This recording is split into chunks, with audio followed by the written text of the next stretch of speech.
wahai yang menginginkan keburukan, wahai yang menginginkan dosa, maksiat, kezaliman, kerusakan, berhentilah, sadarlah, taubatlah.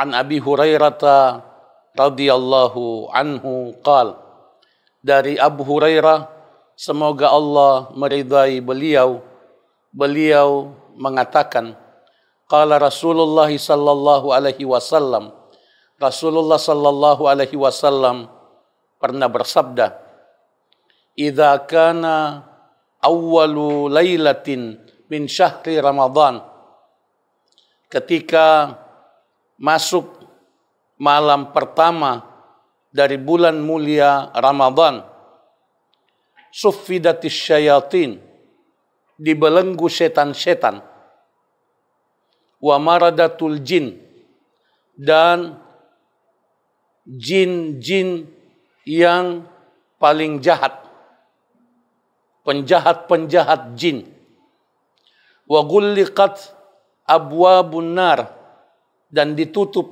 pintu-pintu neraka, falam yuftah minha bab, sehingga tidak dibuka dari neraka itu walaupun satu pintu, tidak dibuka walaupun satu pintu, semua ditutup.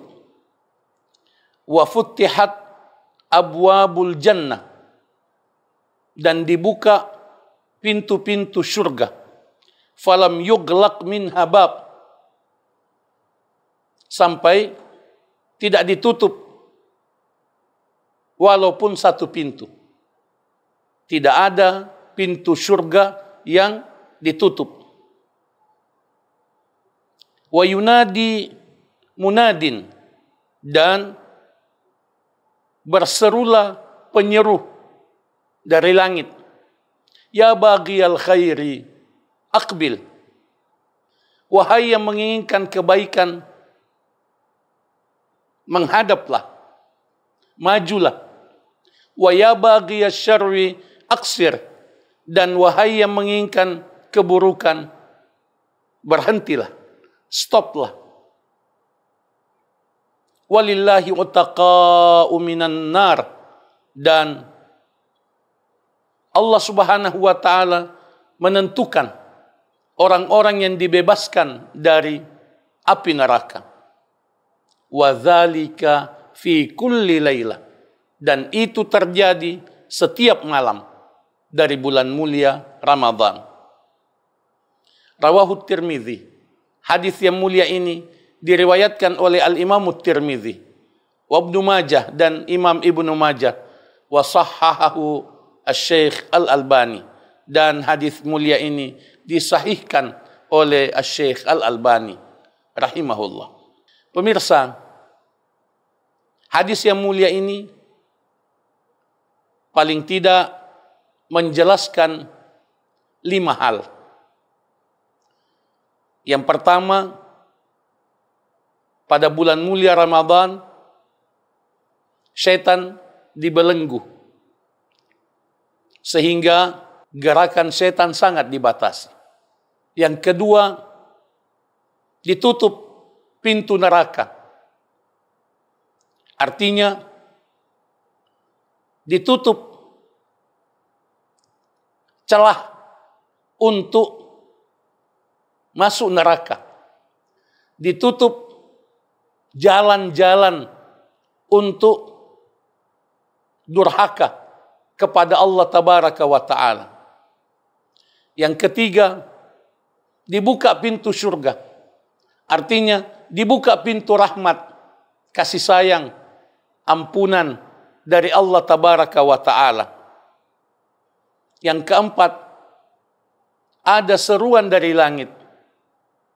Ada seruan dari langit yang memotivasi agar kita selalu melakukan kebaikan dan agar kita bertaubat dari dosa-dosa. Ya baghiyal khairi aqbil, wahai yang menginginkan kebaikan, majulah.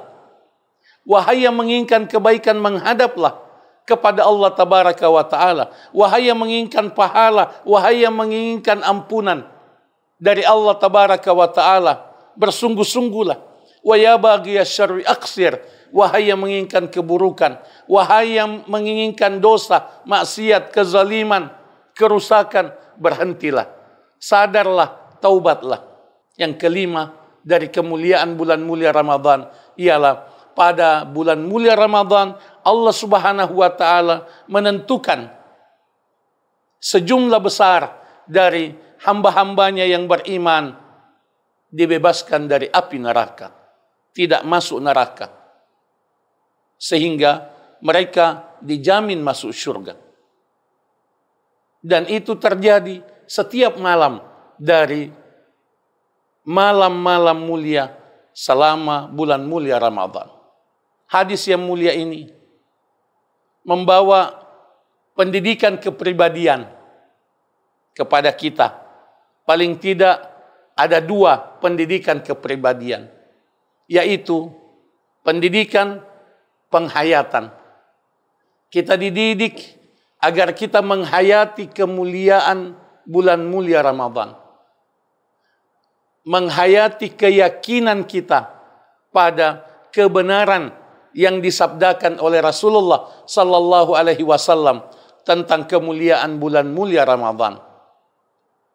Mari kita bayangkan kebenaran-kebenaran yang telah kita dengarkan dari hadis Rasulullah sallallahu alaihi wasallam. Yang kedua adalah pendidikan pemuliaan. Kita mendidik diri kita untuk memuliakan setiap amal yang kita kerjakan pada bulan mulia Ramadan. Muliakan, besarkan, yakini dalam hati bahwa ini lebih banyak pahalanya dibanding amal serupa yang kita kerjakan di luar bulan mulia Ramadan.